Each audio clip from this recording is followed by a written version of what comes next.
Disruptions in global oil supplies are expected to reshape alliances around energy independence even well after the end of the conflict in the Middle East. Now, this is according to an analyst based here in Seoul. Our senior correspondent Oh Soo-young covers his thoughts.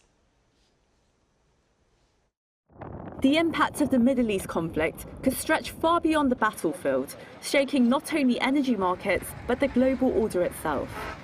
This current conflict will change global energy order, and maybe American dollar system, or maybe the link between the dollar and oil trade, and maybe in its entirety, American hegemony itself might change.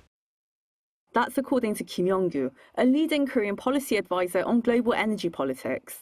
Kim says the crisis was not sudden, but rooted in America's shale revolution, which made the US the world's largest oil and gas producer and ended its dependence on Middle Eastern supply.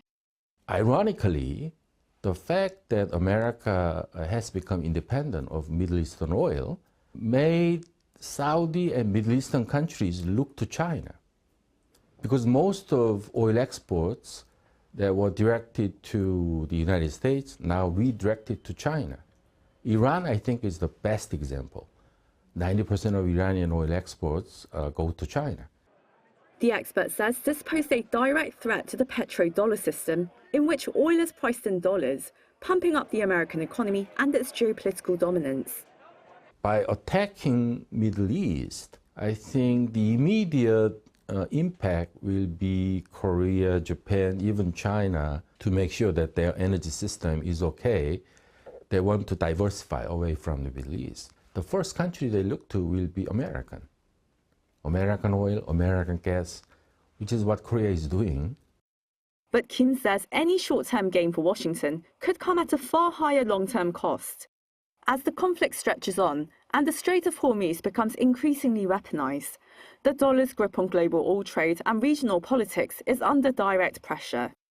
Iranian government announced that those who pass Hormuz Straits must pay in yuan, not in dollars. So clear that, very clear that what Iran wants and how they connect to China.